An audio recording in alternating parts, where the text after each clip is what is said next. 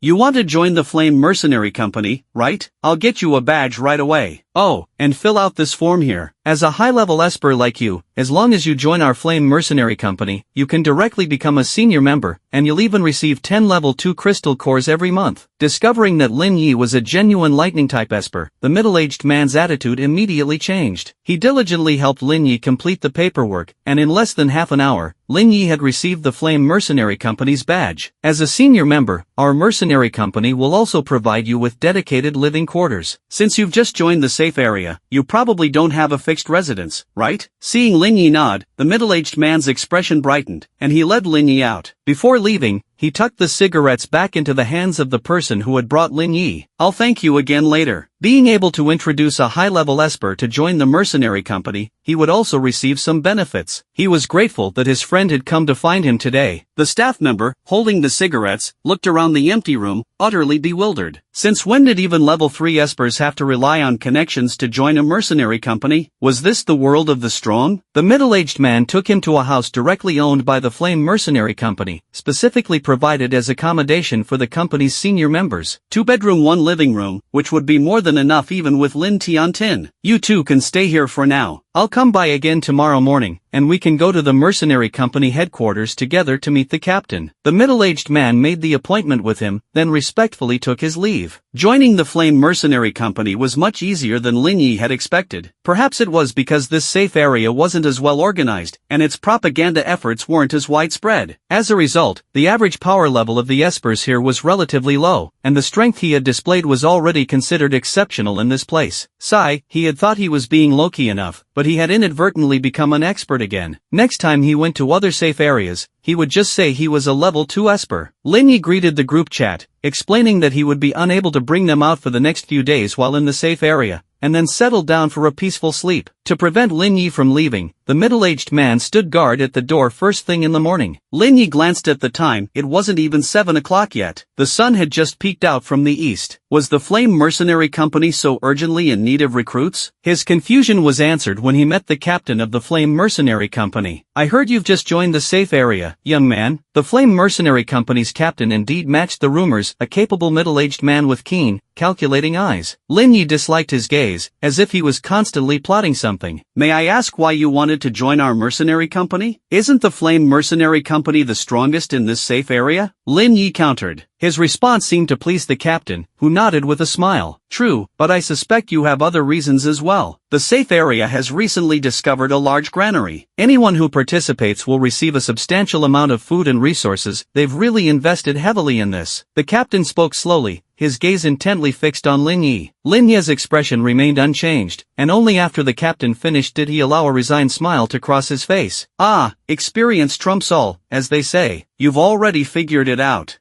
The spots for this operation aren't easy to come by, let alone for you who just joined the safe area. But since you've joined our mercenary company, if you're willing, I'll make sure to reserve a spot for you. The captain chuckled, then placed a form in front of Lin Yi. It was a recruitment notice for the safe area's granary operation. Just write your name on it, and you'll be part of it. Consider this a reward for your keen insight in joining us. The captain was extremely generous, and Lin Yi didn't hesitate to sign his name. From now on, we're all family. Seeing him sign the form, the captain's face broke into a smile. Is there anything the captain needs me to do? Putting down the recruitment form, Lin Yi looked at the Flame Mercenary Company's captain. Unsolicited enthusiasm often hides ulterior motives. Lin Yi had just joined, so he didn't expect to receive such generous treatment from the Flame Mercenary Company's captain. Unless the captain had something he wanted from him. Young man, I'm a straightforward person, so I'll just say it directly. I've been looking for some things recently. As the captain revealed his request, Lin Yi's expression became somewhat subtle. He was actually looking for wedding-related items such as wedding dresses, wedding room decorations, and so on. Seeing Lin Yi's hesitation, the captain sighed and spread his hands. Well, what can I do? My fiancée just loves this kind of ritual. She says she won't get married if she can't find these things, so I have to satisfy her. It's not like we want to force her, right? The captain portrayed himself as deeply caring towards his fiancée, willing to unconditionally respect her every wish. This was different from what Lin Yi had heard outside, but he would have to see Qin Yulu in person to make a decision. Lin Yi nodded. I can look for them, but these aren't necessities, so I'll have to go deep into the city. It might take some time. That's understandable. How about I give you a week? The captain was using this as a test of Lin Yi's capabilities, but Lin Yi also wanted to take this opportunity to meet Qin Yulu. Alright, but before I go, I need to see your fiancée, to determine what kind of wedding dress she likes and how she wants the wedding room decorated, so I don't waste time running around. The city is overrun with zombies now, I don't want to make extra trips. Lin Yi's straightforward words dispelled the captain's suspicions, and he nodded. Of course, but it's getting late now. Let's have a meal first, then we can go see her. How's that? Lin Yi readily agreed, and left with the captain's invitation. During the meal, the two exchanged pleasantries, the atmosphere seemingly quite lively, but only they knew what they were truly thinking. The captain didn't take Lin Yi to their residence, but had him wait in the room. After nearly half an hour, the footsteps outside approached, and the door was pushed open. Young man, this is my fiancée. She has a bit of a childish temper, so please be patient with her. He's the one helping you find a wedding dress and decorate the wedding room. Tell him your requirements. The captain's attitude towards the two was completely different. Qin Yulu's face was cold as she said, "You people from the Flame Mercenary Company can't meet my requirements." Don't worry about your little friend. She's busy with something right now, and whether she makes it back is another story. The Flame Mercenary Company captain laughed, and Qin Yulu's expression changed. What did you do to her? First, tell this young man your requirements. The captain didn't want to discuss it further, firmly pushing Qin Yulu into the chair. Qin Yulu cried out in pain, then looked up, suddenly stilled. She never imagined she would have the chance to see Lin Yi again in this lifetime. Captain, people from the district chief's office are here. They need you to go over there immediately. Knocking was heard at the door, and the Flame Mercenary Company captain was called away. Before leaving, he instructed Lin Yi, ask her whatever you need to. Once you're done, just hand her over to the people downstairs. Someone will take her back, you don't need to worry about it. The door slammed shut, leaving the two of them in silence, staring at each other. Tell me your thoughts, I won't let you down, Lin Yi said gently, looking at Qin Yulu. Though they had been apart for a long time, seeing each other again didn't feel awkward. Qin Yulu opened her mouth, wanting to say something, but then lowered her head. This isn't something I can decide. To avoid eavesdroppers, Qin Yulu picked up a pen and paper and slowly wrote down her ordeal. The timeline went back to the day when Lin Yi and Qin Yulu parted ways. Qin Yulu felt the zombie virus within her becoming increasingly stronger, and she was on the verge of fainting when she heard footsteps. When she woke up again, she was in a different place. The person who found her claimed to have come across her by chance and brought her back, as she was very unwell. After surviving the zombie virus, Qin Yulu had awakened her own ability and become an Esper. At that time, Espers were quite rare, and with her unique ability, she was able to smoothly join a mercenary group. Among the entire mercenary company, her ability was one of a kind, making her extremely popular and earning her the status of a goddess among the mercenaries. However, her rising fame also caught the attention of other mercenary companies. Eventually, the captain of the Flame Mercenary Company came to their group, offering many benefits in exchange for taking Qin Yulu as his wife. Unsurprisingly, Qin Yulu was sold. She tried to escape, but the Flame Mercenary Company members guarded her too tightly, and she couldn't get away. To avoid Marying Man, she actively demanded that her wedding must be the same as before the apocalypse, and if any of the wedding items were missing, she wouldn't agree to marry him. The Flame Mercenary Company captain, wanting to save face, readily agreed to her request for the wedding supplies. I can take you away, Lin Yi said, looking at Qin Yulu. Tears immediately began to fall from Qin Yulu's eyes. After handing Qin Yulu over to the guarding mercenaries, Lin Yi returned to his own residence. The Flame Mercenary Company captain seemed to be busy with something and didn't contact him again. Over the next few days, Lin Yi went to the mercenary hall almost every day, but never saw the person he wanted to see. Just as he was prepared for the worst and ready to pass a message to Qin Yulu, a clear voice spoke up from behind him, handing in a mission. He turned around and saw the woman who had previously appeared with Qin Yulu. Wearing camouflage, her hair tied up in a high ponytail, she looked youthful and vibrant. But the bloodstains on her and the men timidly following her showed that her status was anything but low, as evidenced by the badge on her chest. That's our Bao Jia. So capable. The mission you gave her was completed perfectly, as always. The staff member flatteringly helped her process the mission, presenting a list. These are the rewards for this mission. Bao Jia, please take them. The woman called Bao Jia just snorted, tossing the list to the men behind her and telling them to take the items back to the mercenary company. I have other things to do, don't follow me. She waved them off impatiently. After the men left for the warehouse, Bao Jia looked around and, seeing no one was watching, quickly strode out of the mercenary hall. Though she didn't say anything, Lin Yi had a feeling she was going to see Qin Yulu. He discreetly followed her. After years of fighting zombies and with the guidance of several gods, Lin Yi was no longer the weak otaku he used to be. His stealth skills were excellent, allowing him to easily trail Bao Jia without being detected. They arrived at a small building, with many people guarding the entrance, all wearing the Flame Mercenary Company insignia. I'm Qin Jia's friend, can I go check on her? Bao Jia argued at the door, but was ultimately not allowed in. Frustrated, she left, but was soon dragged into a nearby alley, her eyes widening as she struggled. You want to see the person inside, don't you? I'm here to help you, Lin Yi said in a low voice, and Bao Jia gradually calmed down. You don't need to know who I am. I've been disgusted by the Flame Mercenary Company's actions for a long time. You're close with her, so you must know she didn't agree to this marriage willingly. At these words, Bao Jia stopped struggling, nodding. She doesn't even like that old man. It was the old man who forcibly took her away and insists on marrying her. Everyone knows he's just after her abilities, claiming it's true love. What a joke. Bao Jia grew increasingly angry when talking about the Flame Mercenary Company captain, cursing him for nearly half an hour without stopping. Lin Yi had to interrupt her, feeling she could have ranted all day. I understand your situation now. Go back for now. Lin Yi looked at Bao Jia. Bao Jia looked back at Lin Yi. You said you could help me see her, so why are you telling me to go back? Bao Jie felt she had encountered a liar. If you really want to meet her right away, I have a way. Lin Yi pointed to the people patrolling nearby. I can go kill all of them, and then you can go in and see her, and we can escape together. Are you crazy? Bao Jie was shocked. Even if this person had the strength to kill them all, this method was clearly not feasible. I still have to live here in the future. If you really kill them, how are we going to survive? Faced with Bao Jie's astonished gaze, Lin Yi shrugged. I've given you a solution, it's just that you're unwilling to do it. Psycho! Bao Jie grumbled as she walked back, but Lin Yi grabbed her hand from behind. So can you now listen to my plan calmly? In a few days, there will be a mission to the city outskirts to clear out zombies. I hope you can take on that task. When you get outside, I'll find a way to meet with you, and I'll tell you the details then. This is a token. Lin Yi took out the item Qin Yulu had given him. Seeing the object, Bao Jie trembled. Is she safe now? Don't worry, Lin Yi's 2 words made Bao Jie's long-suspended heart drop. See you later. She gave Lin Yi a deep look. I hope you won't let her down. After seeing Bao Jie off, Lin Yi heaved a sigh of relief. With Bao Jie's commotion downstairs, Qin Yulu should now know that he is still alive. Then it was time for her own performance. Lin Yi accepted the commission of the fire mercenary group's leader and left the safe zone. It was almost immediately after that when Sister Bao also set out from the safe zone with her own people. She casually cleared the zombies around her, occasionally observing the surrounding situation. Was what that man told her true? When would he show up? As Sister Bao was lost in thought, the call of her teammate reached her ears. Sister Bao, the sky is changing, shall we find a place to rest? The task they had taken on was a long-term one. The more zombies they eliminated, the more rewards they would receive. Moreover, their team was mostly composed of espers who urgently needed zombie crystal cores to upgrade, so they were well prepared for a long-term battle. Okay, now it was winter. Not only did the nights fall early, but the weather also changed frequently. If they encountered a blizzard, it would not be good news for them. However, as they were talking, the outdoor climate had already begun to change. The wind was blowing harder and colder, stinging their faces with ice pellets. The only place they could rest nearby was a family inn, and as soon as they reached the door, they noticed the solemn atmosphere inside. Sitting inside were 2 teams, one was the fire mercenary group, and the other had a casual appearance, making their origins unclear. But there was no other place around to take shelter from the snow, so Sister Bao gritted her teeth and went in. Although they were mercenaries who had received benefits from the fire mercenary group, the relationship between the two was not exactly good, as the fire mercenary group had always looked down on them. The howling blizzard was pounding the windows, while inside the house, it was as silent as death. The 3 factions gathered around the fireplace, all silent, with no one speaking. But this frozen atmosphere was soon broken by someone. Apart from the 2 mercenary teams, the other group directly dragged out several women from their team and started to touch and grope them in front of everyone. Soon, the sound of women's sobs and men's laughter rang out. Sister Bao could not stand it when others coerced women, let alone in front of her, and she stood up, glaring at them in anger. Have you had enough? The men stopped their actions and looked at Sister Bao in confusion. What does it have to do with you that we're playing with our own women? Oh, I see, this little sister wants to join us. Sister, if you want to play, just say it directly, don't be so coy. Come over, your brothers will definitely make you feel good. You're a bit plain, but that's fine, you'll grow up eventually. Their words were filthy and obscene, their faces wearing depraved smiles. Sister Bao was trembling with rage, barely restraining herself from grabbing a weapon.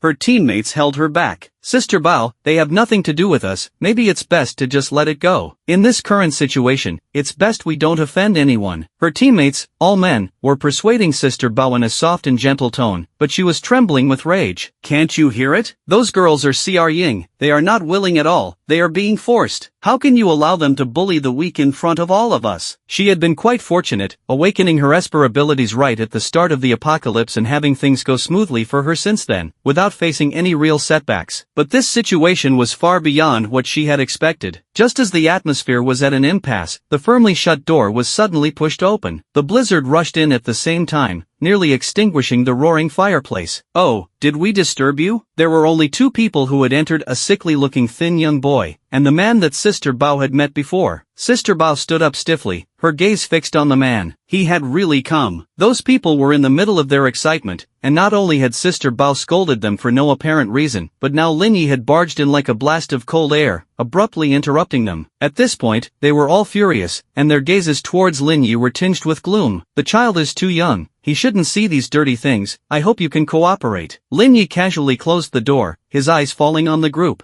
kid, are you telling me how to do things? What kind of bullshit is this? Do you think you can talk to me like that? I advise you to be smart, kneel down and apologize to me right now, or you'll learn what it means to defy the heavens and the earth. The men started cursing loudly, spewing one foul word after another. Lin Ye's expression grew increasingly cold. It's quite rare these days to find people who treat their own mouths as cesspits. I'll say it one more time, either you clean up your act yourselves, or I'll help you. He stood there coldly and upright, and though he was alone, his aura was not a bit inferior. You're looking for a fight, huh? As one of them just stood up, Lin Yi pulled out his badge from his pocket. I am a senior member of the Fire Mercenary Group. As he said this, he looked sharply at the two members of the Fire Mercenary Group sitting on the ground. Those people who were previously just spectating, enjoying the show, now suddenly found the flames licking at their own feet. They looked at Lin Yi in bewilderment. When did the Fire Mercenary Group have such a person? We're on the same side, and they are from the same safe zone as us. Even if you're powerful, do you dare to take on both of our teams at the same time? Lin Yi naturally positioned himself between the two teams. The advantage is on my side. The ones who were about to make a move relaxed for now. Daring to barge in alone at this time, and having connections with the other two teams, this person cannot be touched. They grudgingly pushed the women back to the middle, glaring at Lin Yi unhappily. That's more like it. Good job. Lin Yi seemed unaware of the tense atmosphere, still smiling and provoking the other side. Seeing the two teams behind him, the other group held back. Hey man, when did you join our Fire Mercenary Group? At this point, Lin Ye's own team could not hold back either, looking at him with suspicion. Did their mercenary group really have such a person? When did we become part of your team? Sister Bao's team members also couldn't resist asking. Sister Bao stood with her arms crossed, coldly smiling at Lin Yi, wanting to see how he would resolve this. That's a good question. Lin Yi pulled Sister Bao in front of him. You tell them. Sister Bao was dumbfounded. What did this have to do with her? Yulu is outside, whether she can come in or not, that's up to you. At the mention of Qin Yulu, Sister Bao's expression changed. That's right, he is my friend and also a member of the Fire Mercenary Group. She finished speaking and glared fiercely at Lin Yi. You better be. How could he make Qin Yulu wait outside in this weather? Sister Bao was quite renowned in the safe zone, and most of the members of the Fire Mercenary Group knew her. Hearing her say this, the others finally reluctantly believed Lin Ye's identity. The power dynamics around the fireplace had now become four-way, with Lin Yi and Lin Tianan occupying a large space, sitting between the Fire Mercenary Group and Sister Bao, appearing carefree and impartial. The men across from them stared at him, occasionally flashing hostile glances, but still wary of his identity, not daring to make a move. Lin Yi casually pulled out a sweet potato from his pocket, roasted it in the fire, and only then did another knock sound at the door. Under everyone's watchful gaze, two women wearing wide-brimmed hats that completely concealed their faces and figures walked in. Apologies for the intrusion. The woman's voice was somewhat hoarse, and after surveying the room, she sat down next to Lin Yi and Lin Tianan. The interior of the house was much warmer than outside, and after settling down by the fire, the two removed their hats. For a moment, everyone's breath was held. Before them were two absolutely stunning beauties. One wore a purple robe, her hair the same color, further accentuating her delicate features. The other was dressed like a shrine maiden, her eyes slightly upturned, every expression and smile full of charm. How Ano Ying, the little one didn't even wait for us. Raiden Shogun pouted and playfully hit Lin Ye's back. Lin Yi smiled apologetically. I was afraid they might run away, so I went ahead. But now that everyone's here, it's perfect. He then stood up, clapping his hands to draw everyone's attention, and spoke loudly. The reason I've come here today is to make sure that none of you will ever be able to speak again. I hope you'll all do me the honor. As soon as he finished speaking, a chorus of curses erupted. But Lin Yi did not give them much opportunity to demonstrate. Together with the two women, he launched an attack against the group across from them, letting them experience the full force of his lightning element abilities. Sister Bao was still watching, and Lin Yi only used his own lightning powers, coordinating seamlessly with the two women. Sister Bao's teammates were itching to join in, but she stopped them. He's my friend. She didn't quite understand what Lin Yi was trying to do, but she had long been displeased with that group. In just 3 short minutes, the group of espers on the other side had all become victims under their assault. The blood slowly seeped out onto the ground, flowing all the way to the members of the Fire Mercenary Group. So you're the first squad of the Fire Mercenary Group, huh? Lin Yi said their units named calmly. Aren't you a member of the Fire Mercenary Group? The squad members regarded Lin Yi cautiously, hands already on their weapons, ready to strike. Of course I am. Lin Yi's words made them momentarily relax, but in the next instant, he struck with the force of lightning. Blood splattered outwards, even staining the walls of the farmhouse. What surprised Sister Bao was that even the Fire Mercenary Group's first squad, when faced with the two women beside Lin Yi, were like paper against their onslaught. Sister Bao, why don't we capture that little boy and use him as a hostage? Maybe we can escape safely that way. Seeing the fire mercenary group members about to be wiped out, one of Sister Bao's teammates approached her, trembling. As soon as Sister Bao's gaze fell on Lin Tianan, he tilted his head and gave them a harmless smile. Sister Bao quickly shook her head. Let's just observe the situation. He won't kill us. If Lin Yi had called her over to kill her, then given the level of these powerhouses, Tr Ying to escape would be futile. Sister Bao was well aware that with their abilities, they wouldn't be able to run far in this weather, ultimately meeting the same fate of becoming corpses in the wilderness. Her teammates were still restless, but by now, all the members of the fire mercenary group had fallen under the trio's guns. Seeing Lin Ye's gaze turn towards them, the teammates went weak in the knees. Come out. Lin Yi looked to the side. In the puzzled gazes of everyone, a figure slowly emerged. Sister Qin. Seeing the frail figure, Bao excitedly ran over and embraced her. Qin Yulu's ability was support. She could boost any Esper's ability level, or help them unleash greater power. It was because of this ability that the boss of the fire mercenary group was so eager to have her marry him. Currently in the apocalypse, such a powerful support skill was still very rare, but few knew that Qin Yulu was a dual ability Esper. Her second ability was invisibility, allowing her to remain undetected for a certain period of time. These two skills were both quite rare, and as the deputy director of the Liangyan Street, Qin Yulu had encountered hundreds, if not thousands, of Espers. She was well aware of how special her abilities were, and thus only dared to reveal one of them. If it wasn't for Lin Ye's arrival, she would never have told anyone about her second ability. Qin Yulu patted Bao's back. The person I've been waiting for has come to rescue me. You don't need to worry about me anymore, silly girl. Her tone was surprisingly gentle, and Bao cried, gasping for breath. I know the boss wronged you, selling you off for his own interests. I've been Tr to find a way to help you escape, but they've been watching you too closely. She knew Qin Yulu had been looking for someone. They had even gone back to Qin Yulu's original location, but it had long been abandoned, turned into a zombie's paradise. After that, Qin Yulu often thought about that person, hoping to find him. But in the complicated environment of the apocalypse, everyone thought that person must have already died. After a heartfelt conversation with Qin Yulu, Bao looked at Lin Yi. Is he the one you've been waiting for? At this time, Lin Yi was sitting with Raiden Shogun and the Thunder Goddess on either side. The two stunningly beautiful women sitting next to him made even Qin Yulu feel overshadowed. Yes, it's him, Qin Yulu nodded. But he already has other women, so you. Bao trailed off. I was never his woman to begin with. Qin Yulu shook her head. She wanted to stay by Lin Ye's side, even if only to cook for him. Are you done chatting? Lin Yi was busy preparing barbecue for the two women. Qin Yulu nodded and sat down next to him. Suddenly, two sharp gazes were directed at Lin Yi. The feeling of sharp gazes on his back was rather uncomfortable, so Lin Yi discreetly scooted over a bit, keeping some distance from Qin Yulu. He thought his movements were subtle enough, but Qin Yulu, being so perceptive, how could she not sense the issue? Her expression turned somewhat gloomy as she lowered her head. Your technique is off, let me do the grilling. Lin Yi sheepishly withdrew his hands, and Qin Yulu began tending to the fire. It had been a long time since she last cooked, but back then, when she would cook for Lin Yi and wait for him to return from killing zombies, that was precisely the happiest time for her. This will taste better. Qin Yulu skillfully brushed on the sauce and seasonings, and under her hands, the barbecue exuded a rich, fragrant aroma that nearly captivated everyone present. She prepared multiple skewers, handing the first one to Lin Yi for him to try. The grilled meat had a tempting golden sheen, with glistening fats and evenly sprinkled spices. The scent of meat and seasoning wafted over, and as soon as Lin Yi took a bite, the flavors exploded in his mouth, practically melting. Your cooking is still the best. Lin Yi sighed. It had been a long time since he had tasted such delicious barbecue. When Qin Yulu was still around cooking for him, he didn't appreciate how precious that was. After she left, and with Xiangling often busy, Lin Ye's own cooking just didn't seem to measure up. Tasting Qin Yulu's barbecue again, Lin Yi realized his own cooking was indeed not very good. Is it good? Raiden Shogun's voice came from behind him, startling Lin Yi. Oh no! He was so focused on enjoying the delicious food that he had forgotten about the other two. Ahem! These are freshly grilled, I was just about to bring them over to you. He evenly distributed the barbecue skewers between the two, Tr Ying to be as fair and impartial as possible. That's more like it. Raiden Shogun ate the barbecue at a leisurely pace. Lin Yi glanced at Ing, who was eating much faster than Raiden Shogun. Did Ing also think Qin Yulu's cooking was good? As Lin Yi was pondering this, Ing had already handed her skewer to him. Let me grill. The thunder goddess herself wants to cook. Lin Yi quickly grabbed Ying's hand. No, no, no. Ying's brows furrowed slightly. Why? Remembering Ying's in-game setting, Lin Yi was terrified at the thought. Your beautiful hands shouldn't be tainted by smoke and fire. Let someone else handle this kind of task. If you don't like what she's made, I'll grill it for you. Are you kidding? Even if the world was ending, he would absolutely never let her cook. After all, this thunder goddess with a homemaker face was the one thing she could not do. Ying pressed her lips together, but ultimately let herself be persuaded and returned to her original seat. Lin Yi brought some of the food to Qin Yulu and Bao, letting them share it, while he resumed tending to the barbecue. Qin Yulu looked at him intently for a long moment before going to join Bao. Though the resources we found outside are limited, the food is still plentiful. Thank you. Bao, sensing Qin Yulu's somber mood, hooked her arm and invited her to share the communal meal. The items Lin Yi had provided were considered scarce resources in the apocalypse, things like pickled chili chicken feet, drumsticks, and even luncheon meat. Many of the team members had their eyes glued to the food. After consulting with Qin Yulu, Bao reluctantly took out a piece of luncheon meat and cut it into slices, adding it to the pot. With so many delicious foods, and such powerful individuals, Bao sighed. She was reluctant to part ways with Qin Yulu. Lin Yi's strength meant he would naturally have many admirers around him, and Qin Yulu didn't even have an official status. He's a good person, really. Qin Yulu glanced at the merry group over there, silently lowering her head. It's the end of the world, and you're still defending him? Bao tapped Qin Yulu's nose. Let's just eat first. Qin Yulu's temperament had always been like this, and Bao knew she couldn't sway her. She could only cherish the time they had together. In these times, once people were separated, they might never see each other again. The raging snowstorm continued through the night, and Bao's group had spent the night at the farmhouse. Perhaps due to something on her mind, Bao woke up early the next morning. She unconsciously looked towards Lin Yi's side. The two women who had been by his side were now gone,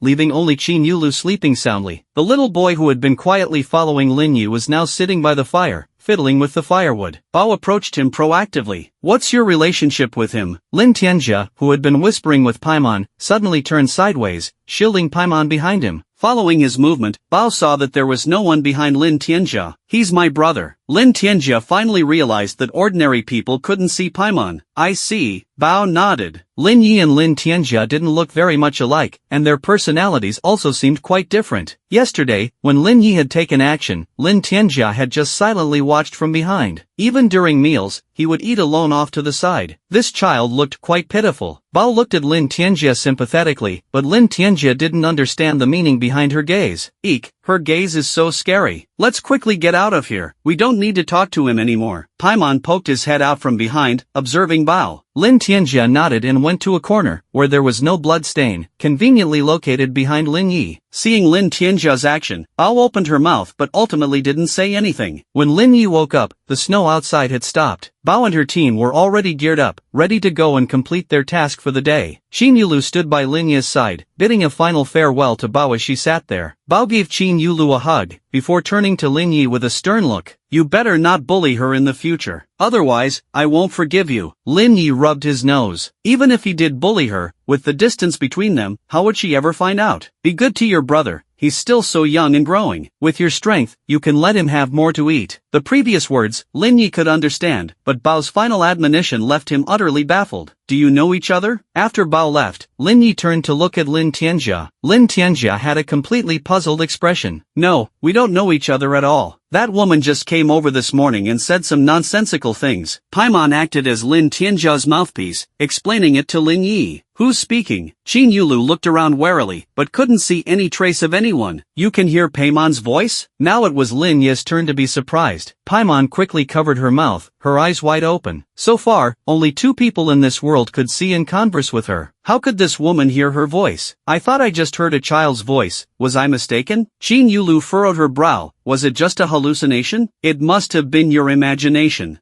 Lin Yi gestured for Paimon to come over. Paimon cautiously flew in front of Qin Yulu, positioning herself between Lin Yi and Qin Yulu. But Qin Yulu didn't see Paimon at all, continuing her normal conversation with Lin Yi. Lin Yi figured it was just an isolated incident, and led the two of them away. The two sisters from last night. As everyone got into the vehicle, Qin Yulu hesitated, not finishing her sentence. They had other matters to attend to. Lin Yi replied casually. Qin Yulu nodded, not prying further. After some time apart, Lin Yi seemed even more mysterious and powerful powerful than before. She had many questions in her heart, but could only keep them bottled up, afraid to voice them. When Lin Yi had suddenly appeared at her place before and told her he would take her away, Xin Yulu had been quite surprised. She had finally escaped that man's control, and got to see Lin Yi again. It all felt like a dream. It wasn't until they had left the safety zone that she truly believed this was all real. Where are we going now? As the familiar road ahead came into view, Xin Yulu felt a sense of urgency. Lin Yi wasn't going to take her back, was he? Do you know about the granary near the safety zone? Lin Yi asked Xin Yulu as he looked ahead. That wasn't just any granary, there was also a small-scale armory next to it. In the past, it had been a military outpost, but after the apocalypse, it had become a no-man's land. Both the officials who had put in a lot of effort for this, and the fire mercenary group, had their sights set on that armory. Due to the extremely powerful zombies guarding the outside, the scouts they had sent out were repeatedly killed there, which was why they wanted to recruit strong individuals from the safety zone to jointly attack and seize the granary. Then they would accidentally discover the armory, letting these ability users blinded by self-interest be the vanguard and cannon fodder. The leader of the fire mercenary group and the district head of the safety zone had the same idea, and they were even cooperating with each other. The small squad that Lin Yi had annihilated yesterday was the one the fire mercenary group's leader had sent to monitor the situation at the armory. Since they were going to do it, might as well make it big. Seeing the granary ahead that already showed signs, Lin Yi licked his lips. There were no guns and ammunition on the Teyvat continent. These hot weapons were hard to come by, and he had no intention of missing out. I've heard the granary has very strong zombies, and the ability users in the safety zone are no match for them. Wouldn't it be dangerous for you to go? Xin Yulu was very concerned about Lin Yi's safety after understanding his intentions. You stay here with Tianjia and help watch the car. I'll go by myself. Okay. Lin Yi comforted Xin Yulu briefly, then stopped the car in front. Use my ability. Xin Yulu looked at Lin Yi and placed her hand on him. She closed her eyes, but was then shocked by the scene before her. When she had previously boosted other ability users, there had always been only one option, but Lin Yi had as many as 4 options. She opened her eyes, looking at Lin Yi with astonishment. Is it done? I didn't feel anything. Lin Yi checked his stats, and they were still at the original level. Xin Yulu shook her head, her expression somewhat panicked. I forgot what type of ability user you are. Oh, Lin Yi understood Xin Yulu's panic. After all, dual ability users were very rare these days, let alone one with so many types. Just boost the lightning type. Xin Yulu lowered her head and silently bestowed her blessing. At the same time, Lin Yi's attribute panel was updated. Congratulations, host. You have received Xin Yulu's blessing. Lightning elemental damage increased by 50%. Lin Yi gave Xin Yulu a big thumbs up. No wonder the fire mercenary group's leader was so eager to have her bound to himself. Xin Yulu's ability is definitely an OP cheat code. Even with all the attribute boosting items in the store, none of them can compare to the power of Xin Yulu's blessing. And Xin Yulu's blessing lasts for an hour, during which time, as long as he uses lightning elemental abilities, he'll get a damage boost buff. This has only reinforced his determination to keep Xin Yulu by his side. An extra portable cheat code. After settling the two of them, he quickly disappeared from sight with his enhanced speed. Once in a place away from others, Lin Yi summoned Chi-Chi. Chi-Chi, can you go check if there are any zombies inside? Chi-Chi obediently nodded and ran in. The zombies would mistake her for one of their own, and not attack. After about 10 minutes, Chi-Chi came running back, slightly out of breath from the exertion. There's a very strong zombie inside, stronger than any we've encountered before, and there are a lot of other zombies too. Chi-Chi gestured with her hands. Lin Yi immediately understood this must be the level 5 zombie they had reported. The strongest zombie he had faced before was only level 4. Even the zombies at the new Liyue safety zone were very powerful, but they had been killed by Merkshot, so he didn't get to face them directly. This time would be different. There were no others here, he would have to take on the enemy himself. To come up with the best battle plan, Lin Yi summoned Zhongli, Raiden Shogun, Merc, Ning Guang, and Al-Haytham. It's a level 5 zombie, maybe it has regained some of its memory or intelligence, and there are a lot of underlings as well. What's the best way for us to take them down with minimal losses? Lin Yi looked to the group.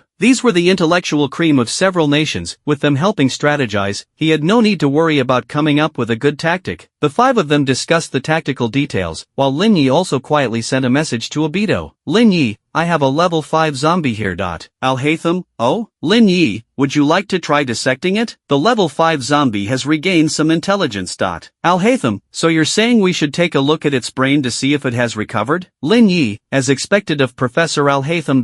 Alhaitham, bring Sinyan along with me.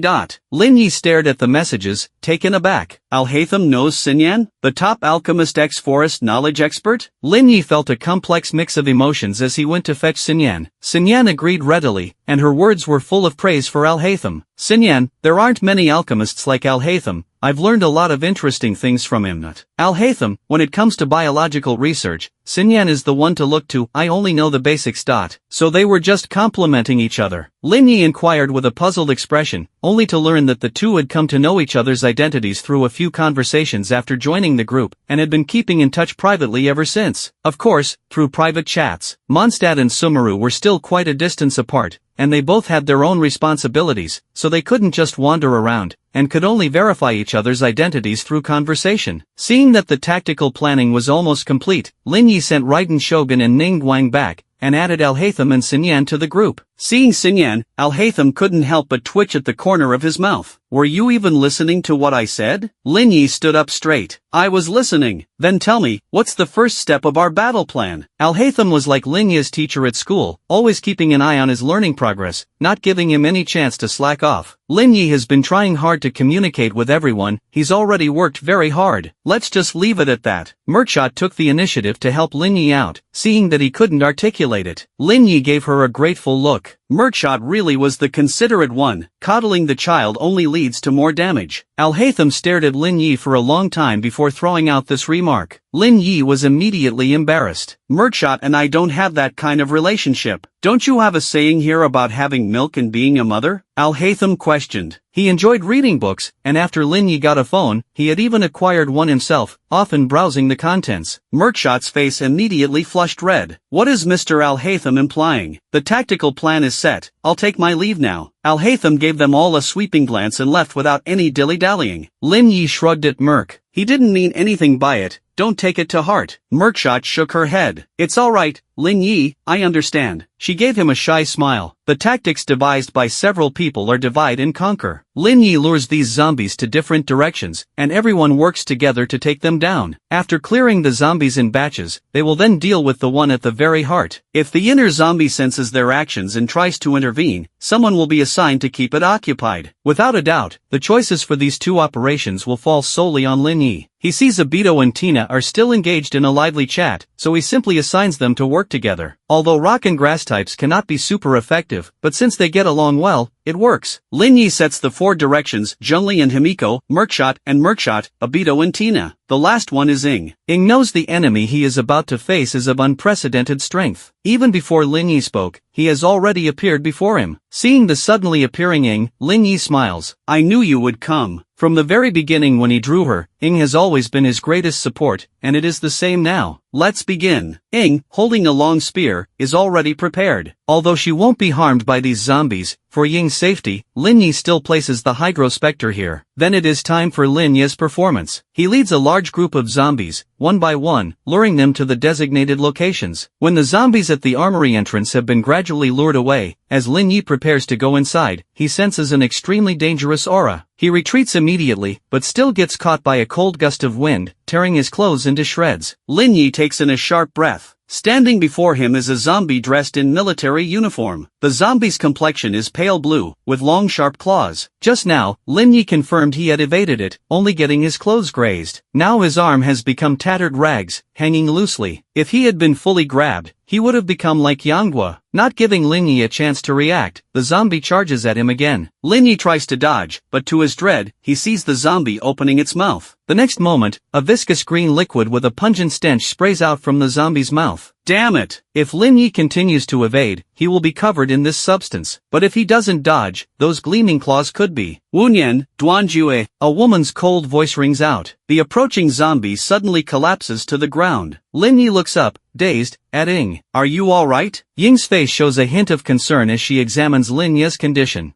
For others, it's always the hero saving the damsel. But when it comes to him, Ying has rescued him countless times. But, how impressive. Ying's Wunyan strike is something no one has been able to fully withstand so far. I'm fine, Lin Yi shakes his head, and Ying pulls him back. He had devised tactics and called on everyone to deal with the level 5 zombie. Yet, he got one shot by Ying. Lin Yi smacks his lips. Is this what it feels like to be protected by a powerful ally? It feels great. The zombies here have been cleared, let's go inside. The others have arrived as well. Tina and Obito are even carrying a bag of zombie biomass. Lin Yi can't tell exactly what kind of tissue it is, but the pungent smell makes him politely decline. Are you going to bring those, as well? Lin Yi sees Merkshot already hiding behind Zhongli. The lady also gives the two a brief glance, equally silent. But they don't seem to mind, merely smiling and nodding. These are very valuable research materials. Don't worry, we'll handle them after our research. Lin Yi doesn't understand the research interests of these experts, so he quietly follows them inside. Occasionally a zombie pops out, but Himiko gleefully rushes in to take it down without Lin Yi needing to intervene. Where did you get this thing from? Ying frowns, still unable to fully accept the existence of the Kuki Shinobu. Master, am I impressive? Kuki Shinobu is frantically trying to establish her presence in Lin Yi's mind. Lin Yi pauses for a moment, looking at the furry Kuki Shinobu. Actually, I have an even greater treasure. Under everyone's gaze, Lin Yi releases the Hydrospectre he had previously obtained. It's a slime, Merkshot says, surprised. Lin Yi's interests and hobbies are really quite diverse, from Kuki Shinobu to Hydrospectre, and now a slime. I remember Xiangling made a dish of slime jelly scrambled eggs for me, Zhongli contemplates. If Xiangling sees this slime, can I take a piece off? Obito and Tina are equally captivated. This slime won't attack them, and it feels soft, smooth and bouncy to the touch. The texture is indeed quite nice. Lin Yi remains silent, as he is already starting to get a headache from the Hydrospectre's voice. Dammy yo, how can you eat such a cute slime? This is the first time Lin Yi has released this Hydrospectre, and he didn't expect her personality to be so lively. The slime's voice has a lowly-like quality, and although she keeps calling out non-stop, it's still somewhat pleasant to listen to, just a bit noisy. She's sentient. With just one sentence, Lin Yi directly quashes the other's intentions. He looks at the slime's interface. He hasn't named her yet, but she already has a name. Wang Xiaomei. Wait, Wang Xiaomei? Lin Yi clearly remembers that Wang Xiaomei is the protagonist's mischievous nickname for Ganyu in the game. How could this hydro slime be called Wang Xiaomei? You're just a hydro slime, not a cryo slime. Perhaps Lin Yi's sarcastic thoughts were too strong, as Wang Xiaomei also picks up on them. What's wrong with being a hydro slime? Cryo slimes can't even swim in water. I'm a proud hydro slime. Lin Yi ignores the slime's chatter, as they have reached the armory door. This door is secured by an extremely complex password lock. If we don't input the correct code, it will explode and we won't be able to take anything inside. The group crouches in front of the locked door, Lin Yi's expression grave. Zhongli taps the lock, producing a dull sound. This door and lock are integrated, made of a new material, so it won't be easy. Lin Yi adds further that the door looks solid. Is the lock rigged with explosives? Obito finally gives up on studying Wang Xiaomei and comes over. Lin Yi nods. So if we just dismantle the door, we can go in smoothly, right? Obito's thought process is quite peculiar. This door is made of a special material. No matter how you look at it, we can't. Lin Yi's words are interrupted by a startling sight before him. From the spot Zhongli's finger touched, the entire area has been petrified. The lock and most of the door have been transformed into stone by him. Awesome. Lin Yi can only muster this single word. Is this the power of the Geo Archon? Previously, when Zhongli only used his skills, Lin Yi naively thought he wasn't that overpowered. Now it seems the fool was Lin Yi himself. But this stone is too hard, not easy to cut through. Merkshot touches the unyielding rock, feeling that the current situation is not ideal. Then Ying steps forward. Under everyone's gaze, Ying simply makes a few strikes with her spear. A half of the door then collapses. The door lock was petrified by Zhongli, completely unmoved. But now there is a passage before them. Let's go in. Ying looks at Lin Yi. Ying is truly amazing. Lin Yi regrets that his command of language is not good enough to express a more eloquent compliment. Ying gives a slight smile. Wah, so impressive. If you tried to kill me, it wouldn't even take a second. Master, save me. I don't want to go with them. Wang Xiaomei forcefully jumps forward, clinging to Lin Yi's pant leg and climbing up. Aren't you supposed to be round? Lin Yi looks at Wang Xiaomei, who is flowing like water and has attached herself to his shoulder, very puzzled. The slimes in Genshin all have fixed shapes, but Wang Xiaomei is clearly defying science. We slimes can freely change our size and shape, as long as the master wishes, we can take any form. Wang Xiaomei says shyly, little Mei can become the shape of the master. TCH-. It's not that Lin Yi is thinking improperly, it's just that Wang Xiaomei is being too shameless. Yes, it's all Wang Xiaomei's fault. There are so many weapons here. With Merkshot's exclamation, the full view of the armory is revealed to the group. The firearms are neatly arranged, with boxes of ammunition stacked orderly. Handguns, rifles, even sniper rifles, there are many of each type. As for the ammunition, it's practically overflowing. Lin Yi eagerly stores all these items into his backpack. With such a large arsenal, he won't have to worry about zombie hordes in the future. Paimon, Lin Yi, someone's coming, you need to hurry back. Paimon's message arrives at this moment, causing Lin Yi's expression to change. I should head back now. Everyone responsibly returns to Teyvat, while Lin Yi rushes back to where he had parked his car. However, he arrives too late, both his car and the people have disappeared without a trace. Lin Yi, Paimon, where are you? Paimon,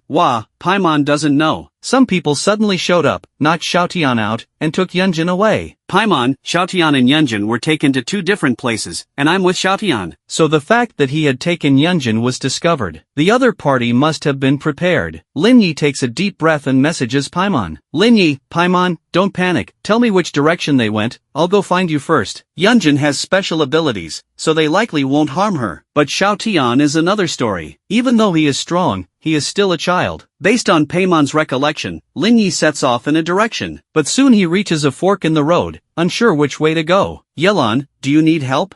Lin Yi is taken aback. Why is Yelan messaging him at this time? He brings out Yelan, and the corner of her mouth curves upwards. I just saw in the group chat that you hurriedly sent everyone back, saying you had an issue, so I thought you might be in trouble. Coincidentally, I'm quite good at resolving troubles. Care to make a deal? Yelan's eyes are like a deep, unfathomable lake, able to peer directly into one's heart. At this moment, Lin Yi actually feels calmer. He nods, my little brother and a friend I knew previously have been captured. Now I'm trying to find my little brother first. He briefly explains the situation to Yelan, who nods and gestures for him to return to the site. Yelan is a professional at this, so Lin Yi doesn't hesitate, directly taking her with him back there. Yelan observes the area for a while, then nods. The direction you chose is correct, let's go. Even in this other world, Yelan's professional abilities are unaffected. Lin Yi follows behind her, encountering several forks in the road along the way. But Yelan doesn't even pause, immediately making the right choices. Coach, I want to learn this too. Lin Yi rubs his hands. Yelan gives him a sidelong glance, understanding his thoughts. This requires long-term practice and certain innate talents. You can't do it. She rejects him decisively. Lin Yi was just casually asking. He chuckles and quickly follows in her footsteps. Actually, there's an easier method. After walking for about half an hour, Yelan stops and turns to look at him. Have you heard of elemental sight? Elemental sight? Lin Yi is very familiar with this. He used it a lot in the game. That's right, as long as you activate elemental sight, you'll get the answer you want. Yelan nods affirmatively, and Lin Yi eagerly calls out the system. System, where's my elemental sight? The host can activate elemental sight just by silently willing it in their heart. Is it really that simple to open elemental sight? Lin Yi pauses for a moment. If he had known it was this easy, he wouldn't have been wandering around like a headless fly for so long. The system doesn't respond, so Lin Yi can only try it. He silently recites the words in his heart, and suddenly enters a completely new world. In this world, all the colors have changed, but the trail of markings on the ground in front of him is very eye-catching. Could these be the traces left by those people? The trail leads into a cluster of buildings ahead. They're in there? As Lin Yi speaks, Yelan has already walked in. Stay close. Her voice is ethereal, as if it might be blown away by the wind at any moment. Lin Yi doesn't dare to be careless, following closely behind her. Yelan finds very tricky angles, and though there are some patrolling people around, they still manage to avoid detection. Standing in the corner, Lin Yi only dares to relax after the patrollers leave, then Yelan moves out again. Lin Yi instinctively activates elemental sight, only to find traces of people everywhere, making it hard to judge. But Yelan moves quickly, and he can only keep up with her footsteps, not even having time to ask how she's determining the way. We're here. With her slightly hoarse voice, Yelan looks towards a house ahead. This house seems to be specially used for detaining people, completely sealed off on all sides, with only one door that has a large lock hanging on it. Before Lin Yi can say anything, Yelan effortlessly takes out a metal wire and opens the lock. Awesome! He gives Yelan a thumbs up.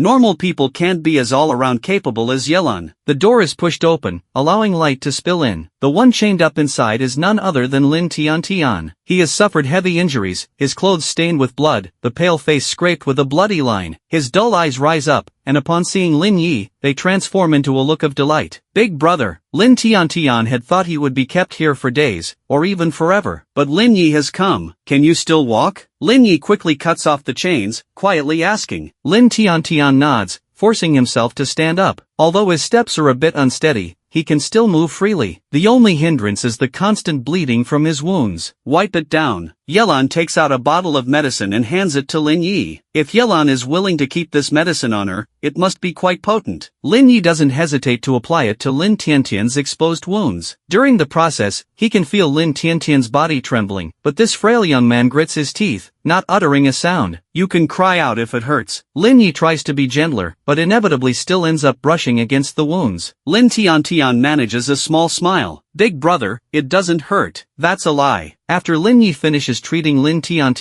Yelan is already waiting outside. Her route back is different from the way they came, but still very stealthy, going unnoticed. Back under the sun, Lin Tian takes a deep breath of the fresh air, only then realizing his wounds no longer hurt as much. He raises his hand, the previous bloody gashes now scabbed over, the medicine's effects astounding. Lin Yi also notices this, immediately turning to look at Yelan. Do you have more of this medicine? I want some too. Since you're so close with Ningguang, you can just ask her directly. Yelan gives him a faint glance. Her tone was calm and unruffled, but Lin Yi could detect a hint of gunpowder in it. No way, I think our relationship is better. I can pay for it. This can be used by the people around me, and if anything happens in the future, it will be a perfect healing potion. Not much left. Yelan threw him 2 bottles, and Lin Yi happily took them. Thank you, Yelan. I knew you were the kindest person. You're so smooth talking. The next step was to find Xin Yulu, who had been brought into the safe area. Lin Yi had now become a wanted criminal in the safe area, and it was not an easy task to get in. In the end, it was Yelan who personally disguised Lin Yi, allowing him to sneak in. The safe area was different from when he had left. Everywhere was decorated with lanterns and red banners. The streets were half empty, and when Lin Yi asked a passerby, he learned that it was the wedding of the captain of the Flame Mercenary Corps, and everyone was attending the feast. This is a rare opportunity. The things provided by the safe area can only keep you from starving, but they can't compare to the lavish feast of the Flame Mercenary Corps captain's wedding. And no matter who you are, as long as you say a blessing, you can go in and eat to your heart's content. Many people are waiting for this meal. Alright, I won't talk to you anymore. I need to hurry over there. If I'm late, I won't be able to get anything. The passerby hurried happily in a certain direction, and Lin Yi followed behind him, his eyes dark and serious. The bride of the Flame Mercenary Corps captain was undoubtedly Qin Yulu, who had been captured the day before. He knew that Qin Yulu would most likely not be harmed, but he didn't expect the Flame Mercenary Corps captain to be in such a hurry. When he arrived at the venue, Lin Yi, who had seen many grand occasions, was dazzled by the splendor before him. In front of him was row after row of tables, laden with various types of food. Unlike before the apocalypse, these were mostly canned or stewed dishes, with more vegetables than meat. But even so, the tables were packed with people, all eating with great enjoyment. Lin Yi also saw several people stuffing things into their clothes while eating, their arms laden with items. In the apocalypse, food was the ultimate capital. The Flame Mercenary Corps had fully demonstrated their wealth and resources, and with this occasion, they had cemented their position as the top mercenary corps. To avoid drawing attention to himself, Lin Yi also went over and joined them. His movements were not as quick as the others, as he was constantly observing the situation around him. Even in the midst of the feast, there were still Flame Mercenary Corps mercenaries mixed in, keeping a vigilant eye out for suspicious individuals. Lin Yi waited for an opportunity when they were changing shifts, and quietly made his way in a certain direction. He went to the small building from before, even though the target was likely not there anymore. But he had no other leads, so he decided to try his luck. The area around the small building was crowded, with everyone on guard and carrying weapons. Three-eyed five-faced immortal, come forth at my summons. The shadowy figure of Xia appeared behind him, waiting for his command. Go see if there's anyone inside the small building, but be careful not to be discovered. Lin Yi pointed to the surrounded building, and Xia's figure vanished in an instant. In less than 5 minutes, Xia returned. There are many espers lying in ambush inside. Lin Yi nodded, this was within his expectations. Since this option was ruled out, he had a good idea of where the target had been taken. Lin Yi instructed Xia to leave, and he himself headed in a certain direction. Under the sunlight, his silhouette grew long. A long spear materialized out of thin air. "You're already my wife, so you should be my woman now. What's wrong with me touching you?" The feast outside was still ongoing, but the Flame Mercenary Corps leader had already grown impatient and come to Qin Yulu's location. Qin Yulu struggled fiercely, unwilling to be with him. "Let me go. I already said I don't like you. I won't marry you. How dare you?" The leader slapped her, leaving a clear 5-finger mark on her delicate cheek. She covered her face, and the leader lunged at her viciously, tearing at her clothes. "No, don't." Qin Yulu backed away in panic, but since her abilities could not be used for attacking, and even her invisibility power had limitations, she was completely unable to resist the other party. Just as she was desperate, the man on top of her was suddenly knocked back. "Who gave you the right to touch her?" Lin Yi frowned. His speed was already fast enough, but this Flame Mercenary Corps captain was even more impatient. Fortunately, he had not arrived too late. By the time he left the safe area, it was already afternoon. Listening to Qin Yulu's sobs beside him, Lin Yi sighed. "You've been crying for over an hour. Why not drink some water before crying more?" He really wasn't good at cheering up girls, especially since their first meetings always ended up with one of them in tears. Now that they had finally reunited, she was still crying. Lin Yi was utterly helpless. Seeing the water he offered, Qin Yulu let out a soft laugh. "I was actually thinking that if he really tried to force himself on me, I would just kill myself." "I'm glad you came." Qin Yulu had considered ending it all, but if she died, she would never be able to see Lin Yi again. "No matter what, you must never think about suicide. There's no obstacle in life that can't be overcome, and this is nothing to you. If he really did, I can just kill him and no one would know." Lin Yi patted her head, unable to understand what this young girl was thinking. She had just graduated from university. This should be the prime of her life. But this is the apocalypse, and I have no fighting power. Qin Yulu kept her head down. She hasn't even killed a single zombie yet. In the safe zone, she's seen many women who were willing to sell their dignity and bodies just for a bite to eat. Being honest with herself, she knew she couldn't do that. But she's also been lucky. Not only does she have special abilities, she also has Lin Yi. "Do you know the Flame Mercenary Corps captain wants to marry me?" Lin Chanan sat in the back seat, quietly talking with Paimon, having a low presence. Qin Yulu turned to look at Lin Yi, and before he could answer, she spoke up first. "There have been other espers like me before. As long as they can share a room with their target, they can permanently gain boosts to their abilities. If I hadn't already built up a reputation in the safe zone these past few days, he probably would have." As Qin Yulu spoke, tears started to well up in her eyes again. "I have many guns, and enough bullets for you to use up in a year. Starting today, you can learn how to shoot. This world isn't just the domain of espers." Lin Yi kept his eyes on the road, not looking away. Even he would feel tempted by the prospect of a 50% boost to his abilities, but this shouldn't come at the cost of Qin Yulu's sacrifice. He had many ways to kill those zombies. He didn't need to rely on Qin Yulu's power boost. "I can." In the evening, as soon as Lin Yi settled down, Qin Yulu came out of the tent, looking at him hesitantly. "Are you wanting me to keep watch? Okay, you go and rest inside." Lin Yi opened his sleepy eyes and waved at Qin Yulu. Qin Yulu grabbed the edge of his clothes and looked up at him. "Don't you want to?" This time, her words were cut off by Lin Yi. "You should get some rest." He then firmly ushered her back into the tent, and kept watch outside by himself. The night passed in silence. Understanding his attitude, Qin Yulu no longer had the previous timidity towards him, and quickly integrated into the team. When she was in the safe zone, she had always tried hard to hide her abilities, not wanting anyone to discover her potential. Now that she was by Lin Yi's side, she didn't have to worry about anything, and didn't even need to use her skills, as he could protect her. Watching the zombies fall one by one, Qin Yulu felt a little dejected as she lowered her hand. "I fired 10 shots, but only hit one zombie. Isn't that a waste? If those bullets were given to someone more skilled with guns, they could definitely make better use of them, rather than her just wasting them." Lin Yi shook his head. "I have plenty of bullets here, you don't need to worry about that." Qin Yulu met his unwavering gaze, opened her mouth, then quietly lowered her head again. Lin Yi has so much faith in her, so she can't let him down. "I can definitely do it." She clenched her fists, cheering herself on. Lin Yi watched her with a smile. With Qin Yulu around, their journey became much smoother, and they no longer had to rely on just canned foods, as Qin Yulu helped with the cooking. The only downside was, the others couldn't come out freely anymore. Until now, he still hasn't told Qin Yulu about their existence. Rashly calling them out wouldn't be appropriate, so he could only peek at the group chat every day, seeing everyone chatting happily, until they started asking about him. Xiangling, has Lin Yi not been showing up recently? He hasn't even asked me to cook for him anymore. When Lin Yi didn't want to eat canned food, he would call Qin Yulu out to cook a few meals, but they usually had to eat at different times, waiting for everyone else to finish first before they could eat. Zhengli, now that you mention it, that does seem to be the case. Toma at Lin Yi, are you free? I'd like to discuss something with Abito. Abito, if it's inconvenient, we can wait a bit longer. Lin Yi glanced at Qin Yulu beside him, and sent an apology to the group. Everyone knew he was busy, so they didn't disturb him, but their journey couldn't always be smooth sailing, and they soon encountered an unprecedented crisis. Blocking their path was a massive mountain range. Do we have to cross mountains and valleys to get back to New Open City? Lin Yi felt something was off. When they came, they didn't take the mountain route at all, so how come they're encountering it on the return? Should we take a look at the map? Qin Yulu had never traveled this section before, and looked up at the mountains ahead blankly. The mountain range stretched across the entire horizon in front of them, leaving no room to avoid it. They could only grit their teeth and push forward, or take a huge detour. In normal times, it might not be a big deal, but now in the apocalypse, a detour meant risking their lives, especially since their team had 3 people, not just Lin Yi alone. The map didn't show this mountain range, and they couldn't pinpoint their exact location either. The only way to know where they were would be to reach the mountain top and take a look. What time is it now? Lin Yi's sense of unease grew stronger as he turned to the other two. Let's see, it should be the 10th of the last month. Qin Yulu counted on her fingers, finally giving the answer. The reason why the two of them were rushing to get back to New Open City before the new year was because that was their real home. Why are there green trees in the 10th of the last month? And so many of them? Lin Yi finally pinpointed the crux of the issue. The distant mountain range was completely green, with towering, verdant trees covering the entire landscape. This left the others silent as well, unable to explain the phenomenon. Even Paimon opened her mouth wide in surprise. Wow, those are really green trees. Do we have this many green trees in the winter? I don't think so. The one who responded was Qin Yulu. This drew the attention of the others. Qin Yulu quickly realized it was a female voice speaking, and became alert.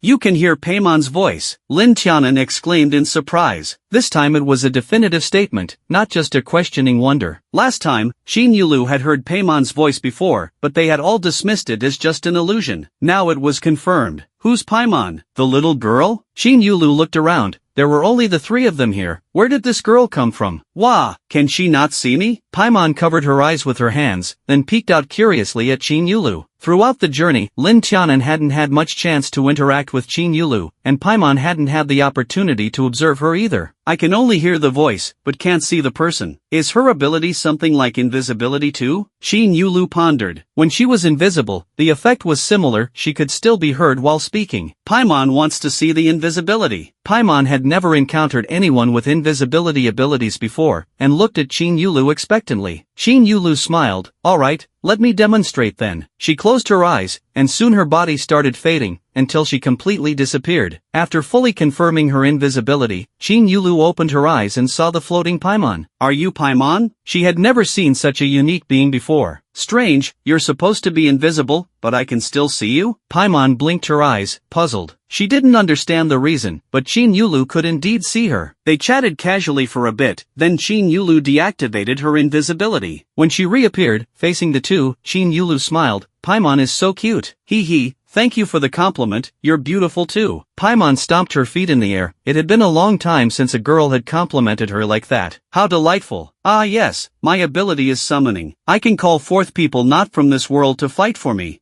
The reason why I prefer to act alone is because I don't want the companions I summon to be discovered by others. It's hard to explain, you understand. Now that Paimon had been discovered by Qin Yulu, Lin Yi directly told her the truth about themselves. The two of them had known each other since the beginning of the apocalypse, and Lin Yi trusted Qin Yulu. Qin Yulu's reaction exceeded his expectations. She simply responded with a nod, not at all surprised. Did you guess it already? No, I just thought your ability is as special as mine. That's great. Qin Yulu broke into a wide smile. Being able to have similar special abilities with the other party was truly wonderful. We are all special. Lin Yi's worries dissipated at this moment, but after revealing all this, they still had to face the mountain range in front of them. If they wanted to take a detour, there was no way they would make it back before the new year. To get home in time for the new year, taking the risky path was their only choice. Lin Yi led the group forward, not forgetting to release Abito and Toma so they could discuss while walking. Unexpectedly, the two of them didn't say anything after coming out, but instead focused their gaze on the mountain range ahead. I remember it's winter here, so how come the trees are so green in this cold weather? Thomas felt the temperature around them and frowned. The trees on the mountain clearly weren't normal. I'm not sure either. Let's get closer and take a look. With Thomas, the plant expert, here, Lin Yi felt they should be relatively safe this time. There may be danger up ahead. Obito observed the mountain range with concern, also having a bad premonition. But if we don't go this way, there's no other path left. Lin Yi let out a wry smile. If there were any other choice, he wouldn't have chosen this. The two fell silent, gesturing for Lin Yi to move forward, as they brought up the rear. As the group of 5 advanced, the mountain became clearer. Despite it being winter, the trees were lush and verdant, looking completely like summer. On the outskirts of the mountain range, the trees were still withered, waiting to sprout again in the coming spring. This eerie sight made Qin Yulu shudder. This is too creepy, isn't it? She instinctively looked towards Lin Yi. Let's go. Lin Yi took a deep breath and stepped into the dense forest. The moment he entered, the surroundings immediately fell silent. The noise of the environment vanished without a trace, leaving behind endless silence. Even the sky above was completely covered by the forest canopy. There were some fallen leaves on the ground, crunching underfoot as they walked. Each step Lin Yi took made him feel deeply uneasy, wanting to turn back and leave. To give himself a greater sense of security, he unhesitatingly summoned Zhongli and Kokomi. Where are we? Zhongli abruptly appeared beside the group, startling Qin Yulu. It's winter here, yet we have this lush greenery, which is quite strange. Toma observed the trees around them thoughtfully. If only we could collect some samples for experimentation. Obito agreed with the idea. Kokomi looked around quickly, then swiftly moved to stand near Lin Yi. Is there anything I can help with? Not yet. Lin Yi shook his head. Zhongli glanced around, then returned to Lin Yi's side. Not particularly interested in these things. What do you think, Mr. Zhongli? Zhongli, with his vast knowledge, often provided useful advice, even in Lin Yi's world. Asking for his opinion was usually a good idea. Indeed, these plants don't seem like they should be able to appear in winter. But considering the mutations that have occurred in the species here, it makes sense that the trees would have problems. Zhongli's words made Lin Yi recall a point that had long been overlooked by everyone. Since the apocalypse, they had all considered the zombies to be their common enemy. But what about the animals? Why had so many of them disappeared without a trace? He had previously encountered some zombie dogs, but after that, sightings of mutated animals had been rare, and due to the winter season, most plants were beginning to wither. No one had paid attention to the changes in the plants, so the possibility of plant mutation hadn't been considered. Even if they've mutated, it should wait until next spring when it warms up. It's still winter now. Lin Yi looked around at the trees nearby. There were dozens of them. If they had all mutated, that would be terrifying. How much do humans really understand about plants? Zhongli's question made Lin Yi ponder. Before the apocalypse, the knowledge was probably extensive. But now, that was hard to say. We must have reverence for nature. Zhongli left the statement hanging, then slowly moved forward. Lin Yi followed behind him. Mr. Zhongli, could you please put up a shield for me first? Young friend, you need not be afraid, Zhongli said with a slight smile, gesturing behind them. Don't you have those two to help? Lin Yi turned back to see the two of them had already selected a nearby tree, slicing it open to extract a sample and begin their experiments, all while continuing to walk. Should we stop and wait for you? Lin Yi called out. No need, you go on ahead. The things you're dealing with are quite strange. If we linger, we might encounter something terrifying. Obito waved dismissively, speaking with grave seriousness. Lin Yi understood completely, and quickened his pace. But they hadn't gone far before they heard a clamorous noise coming from ahead, as if something was rushing towards them. Lin Yi immediately tensed up, just raising his hand to call out to them when the group simply dashed past in a flash. These plants are living beings, with incredible vitality. Everyone, please be cautious. Toma's voice came from behind. Lin Yi paused, bewildered. Run! Those people seemed to feel a pang of conscience, shouting the warning from a distance, the echo carrying back. The long tree branches bent into incredible shapes, chasing after them. The trees could move on their own. This realization stunned Lin Yi. He had never seen trees that could grow legs and run before, but as the tree branches extended, they were indeed able to move forward. The soil underneath was being disturbed, and the pursuing trees were moving at an incredible speed, yet they managed to avoid colliding with the other trees. Did they install some kind of automatic obstacle avoidance system? Lin Yi quipped, as Zhongli had already erected a shield the moment the tree branches came at them. The branches attacked the golden shield a few times, but when they realized they couldn't break through, they turned and continued chasing the others. It was definitely better to have a support like Zhongli. Lin Yi strolled leisurely forward, and surprisingly encountered the group again soon, looking utterly disheveled. They were shocked to see him calmly walking, while they were desperately fleeing. But before they could ask how he was doing it, the tree branches were upon them again, forcing them to continue running. "Hey, you guys wanna buy some hacks?" Lin Yi asked the third time he crossed paths with them. "Yes, we have lots of elemental cores, we'll give you whatever you want as long as it gets us out of this forest safely." They were completely resigned at this point. The trees didn't even bother attacking Lin Yi, only pursuing the others relentlessly. How petty of these trees. Lin Yi winked at Zhongli, who silently stepped aside to let the group pass through the center. The tree branches charged forward, only to be blocked by Zhongli's shield as expected. Even with the trees still trailing behind, they were no longer a threat. "If my defenses can't be broken, what do you think you can do?" The group's pace had slowed compared to their desperate fleeing, but it was still much better now. Everyone looked at Lin Yi gratefully. "Dude, you're insane, what kind of ability is that?" "It's a defensive type. But never mind that, what happened to make you guys get chased like that?" Lin Yi steered the conversation towards their experience. Mentioning it made them all quite angry. "We were originally heading to Hanjiang City up ahead. Someone gave us directions, said it was just a small mountain that would be quick to cross." "What a freaking lie! This mountain range is practically as big as the Taihang Mountains." They were fuming, feeling like they had been the victims of a scam. "What did they call this small mountain you were told about?" At this point, Lin Yi suddenly recalled that they had indeed passed by a few of these small mountains on their way to the capital. "I'm not sure, I think it was something like Chai Mountain or something. But this is no small mountain." The group angrily cursed the person who had given them the directions, spewing one profanity after another. Lin Yi pondered. He recognized this mountain range. Previously, it had not been this large, they had simply passed by on the side road without needing to take a detour, let alone encounter such a massive mountain range. Can mountains grow by themselves? What nonsense is that? Even if something could grow, it would be the trees or people. How could a mountain itself grow? "I passed through here about a month ago, and back then it was just a small mountain, without any green trees on it." Lin Yi's words made the group surrounded in the middle fall silent, looking at him with horror. "Are you telling the truth? I'm a bit of a coward. Please don't scare me. This is all my elemental cores, take them all, just get me out of here safely." One of them was the most direct, immediately taking out the elemental cores from his chest and handing them to Lin Yi. "Don't worry, I'm the most honest person you'll meet." Lin Yi nodded, and the other two, wanting to express their sincerity as well, also handed over their elemental cores, which Lin Yi accepted with a smile. This mountain and these trees all seemed to have problems, but everyone was too preoccupied with just trying to escape safely to worry about the root causes. "You know, if we just stationed ourselves here and rescued poor folks like them, we could make a killing in elemental cores, couldn't we?" Lin Yi eyed the cores he had just collected. Exchanging them would be worth hundreds of primo gems, quite a lucrative opportunity. "We should probably also have someone spread the word that this is just a small mountain, huh?" Qin Yulu tilted her head, joking with him. The three in the middle shuddered. "Wait, that guide wasn't one of you, was it?" "No need to worry, I'm not that maliciously inclined." Lin Yi shook his head. Even so, the three unconsciously kept their distance, eyeing the group warily, as if they were looking at demons. It took them a full 3 hours to cross this mountain range, and Zhongli's shield never wavered or needed recharging once. Lin Yi noticed something. "Mr. Zhongli, has your strength increased again?" Zhongli smiled without saying a word. Lin Yi was right. Ever since forming a contract with him, each time Zhongli came, the wear and tear on his powers would cease, and he could quietly restore the strength he had lost. The more he was summoned, the greater his recovered power became. Now he was far stronger than when Lin Yi had first called him out. Anyone with decent abilities would be able to sense this, especially Xiao. Recently, his body had deteriorated to the point of near collapse, teetering on the edge of madness. But after spending time here, Zhao's aura of violence had been completely brought under control, and he had not needed medication for a long time. All this went without saying, and Lin Yi understood the implications. As they made their way out of the mountain range, everyone gradually recognized the familiar landmarks, realizing their original path had been completely disrupted, with the mountain range now dividing the route. "Let's put up a sign, so others don't accidentally wander in," Thomas suggested. Lin Yi thought it was a good idea, and found a spot to erect a notice, parting ways with the group. After crossing the mountain, they were quite close to New Liyue. To their surprise, they soon encountered survivors from New Liyue, who reported that the safe zone there had been rapidly developing, having cleared out most of the nearby zombies, allowing them to venture this far. As they drew nearer to home, Shin Yulu's excitement was visibly growing. When they arrived at the new Liyue safe zone, it was a pleasant afternoon. A broadcast was playing announcements within the area. Entering the 15th day of the 12th month, starting today the entire safe zone will have heating for the next month. The heating fee is 1 level 3 elemental core per day. Those in need can go to the administrative office to register. Lin Yi smiled at Shin Yulu. We timed this trip just right. Any earlier and we'd have to tough out the winter without any heating. Our safe zone has heating, that means it's really progressing well. She had come from an area where even the electricity coverage was inadequate, let alone heating. It will just keep getting better. They exchanged a smile. The others had mostly returned to Tevat, especially Obito and Toma, who had divided the samples between them, intending to thoroughly test them back home. Shall we go find a place to stay? Shin Yulu tugged at his sleeve. There were many family run-ins lining the streets, beckoning people to stay, mostly asking for elemental cores instead of trade goods. We have a home. Lin Ye's words brought tears to Shin Yulu's eyes. Home. How long had it been since she last heard that word? But Lin Yi did not immediately return home. Instead, he led them on a circuitous route to a remote area. In Shin Yulu and the others' puzzled gaze, he guided them inside. In the courtyard, many elderly people were sitting together, chatting, basking in the sun, the atmosphere quite lively. Shin Yulu instantly recognized these as the residents of Liangyuan Street, and her still settling emotions were stirred once more. Aunt Chang, Uncle Lu. She called out their names one by one, and the elders turned to see them, equally surprised. Miss Chin, the young girl carrying a water basin, saw them enter, her eyes widening in disbelief. Am I dreaming? She pinched her own arm, though it hurt, her face broke into a radiant smile. Shin Yulu and Lin Yi had truly returned. The elderly people also realized the situation, quickly surrounding the two, asking after their well-being. You both look so thin, you must have suffered on your journey. Though it had been a long time, no one asked where they had been or what they had done. Their only concern was whether the two were tired, well-fed, and warmly dressed. In the eyes of these elders, as long as Shin Yulu and Lin Yi were safe, that was what mattered most. Lin Yi had originally just wanted to come take a quick look before returning home, but once they arrived, the elders refused to let them leave, and they ended up staying for dinner. As they were about to depart, the young girl insisted on going back with Shin Yulu, saying she wanted to have a private chat. The two had been quite close when they lived on Liangyuan Street, and now seeing each other again, they were practically glued together, eager to catch up. Lin Yi didn't understand the peculiar preferences of young women, so he brought Lin Tianqing to his side. His house must be in need of cleaning after being unoccupied for so long. No doubt he and Lin Tianqing would be the ones tasked with the labor. But as the group approached the door, it was suddenly pushed open from the inside. Big brother, you're back. The young girl in a hospital gown stood there, her face alight with joy. Lin Yi was at a loss for words. His round trip had taken nearly 2 months. When Lin Yi left, Lin Shuiqing had still been lying unconscious in the hospital bed. Now she had been out of the hospital for over half a month, but her body was still very weak, panting heavily after just a few steps. The young miss has been asking about you every day, Mr. Lin Yi. Thinking of you constantly. As they entered the house, Lin Yi noticed a butler-like figure, a stranger, who seemed to recognize him. This is Uncle De, one of Uncle Lu's people who stayed to take care of me. I've relied on him a lot these past months, or else I might not have even been able to eat. Lin Shuiqing gave a small smile. Her palm-sized face was delicate and sickly, but she held no self-pity, still full of hope and anticipation for life. Thank you, Uncle De, for taking care of Shuiqing all this time.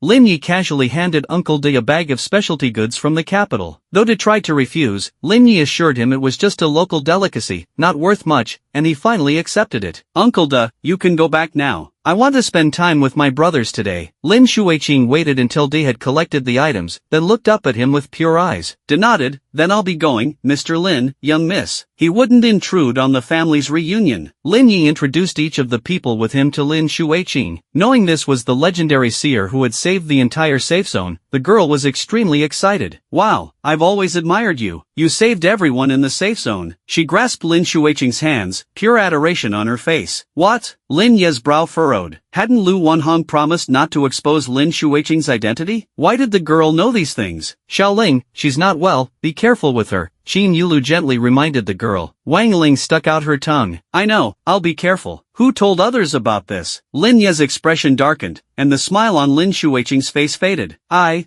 don't know. She had been bedridden the entire time, unaware of what was happening. By the time she was discharged from the hospital, rumors about her being the seer who had saved the safe zone were already widespread. Some said she was the seer, who had come to rescue the safe zone. Others had even elevated her to the status of a savior. While Lin Shuiqing was confined to her sickbed, her existence had been heavily publicized in the safe zone, used to rally many of the survivors. Hearing Wang Ling's account, Lin Ye's expression grew increasingly grim. I'm going to find Lu Wanhong. Lu Wanhong had done well in the past, but this time he had clearly crossed a line that Lin Ye could not accept. As he was about to leave, Lin Shuiqing tugged at his clothes. It's quite late already, you can go tomorrow. The winter nights fell quickly, and the safe zone was now blanketed in darkness. Lin Yi nodded and returned to the living room. After a lively reunion with everyone, Lin Yi quickly retreated to his room. Lin Yi, this is a specialty from our Coral Palace, coral pearls. I gathered them myself. I want to give them to you. Merkshot had been in high spirits lately, as the tourism on Jinazashi Island was finally taking off. More and more people from Inazuma had heard of the Coral Palace and were showing great interest. Wave after wave of visitors had nearly filled the island, allowing the local fishermen to sell their goods without going far. Their economy and foot traffic had both improved significantly. All of this was thanks to Lin Yi. Merkshot truly admired him from the bottom of her heart. Now, she carefully cradled a string of pearls, looking at Lin Yi expectantly. They're beautiful, thank you. The pearls were of uniform size, round and plump, true top-quality specimens. Not to mention these were pearls that Merkshot had gathered herself. After accepting the gift, Lin Yi noticed Merkshot seemed a bit hesitant. What's wrong? Does Merkshot have something she can't tell me? Ever since the crisis at the Abyss Palace was resolved, she had treated him as her confidant, sharing the events and her thoughts with him almost daily. Lin Yi had always responded, "Oh no, it's not that. I just wanted to introduce someone to you."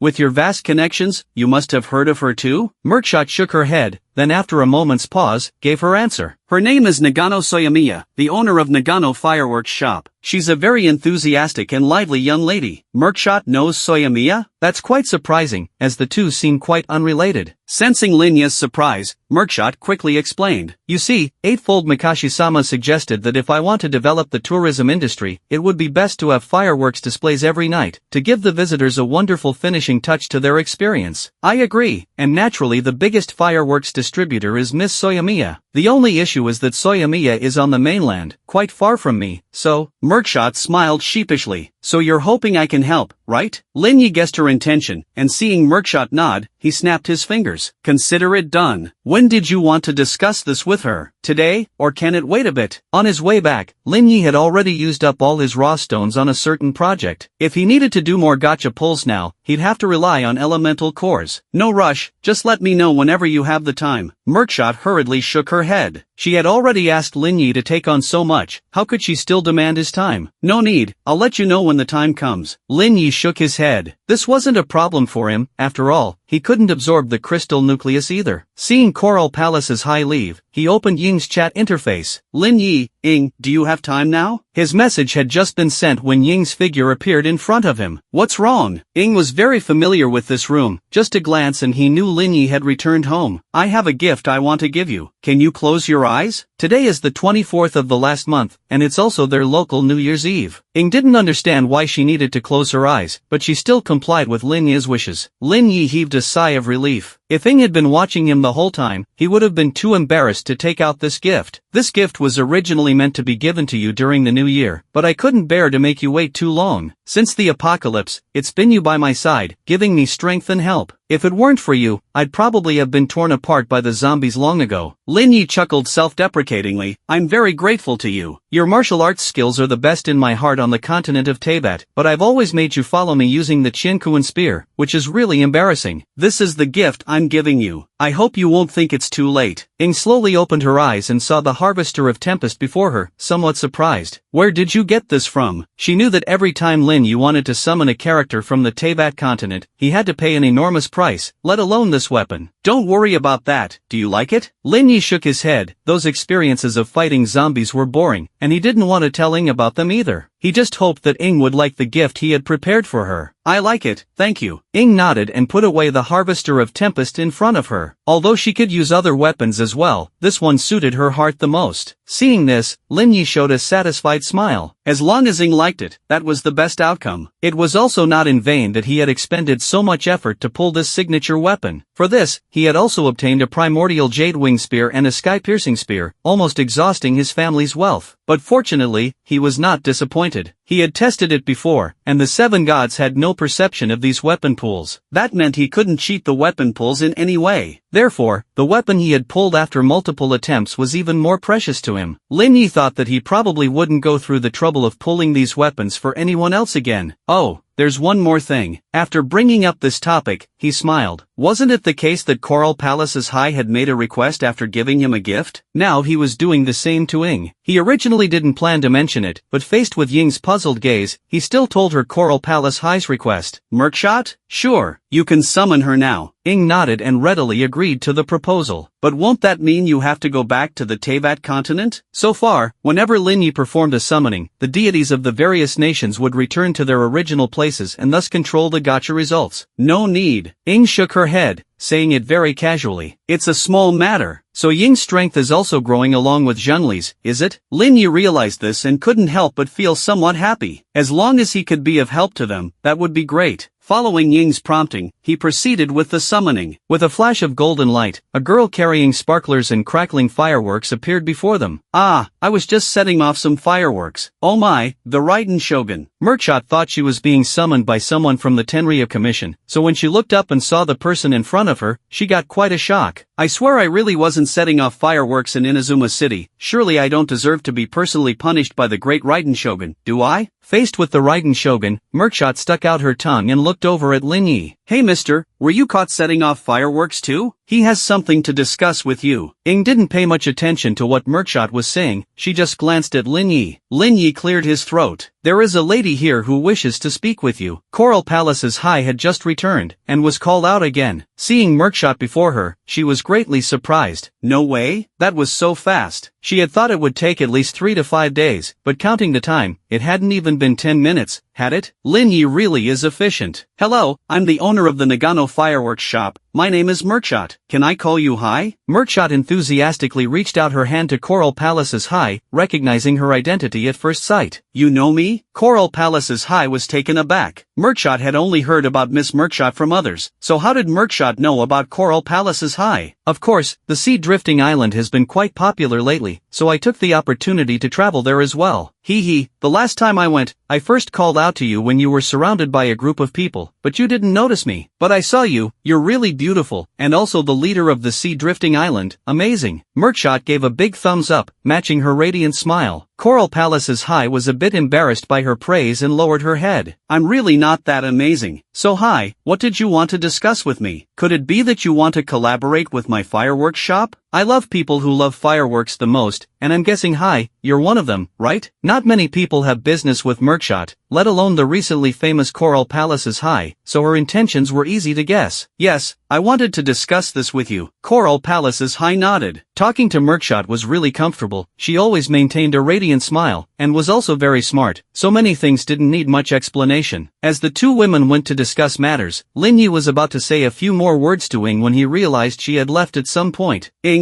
I really like your gift, thank you. This was the message she had sent him a minute ago. Lin Yi yawned and told the two women to let him know when they wanted to leave, then lay down on the bed. When he woke up, it was already sunset. How was it not morning? No, wait.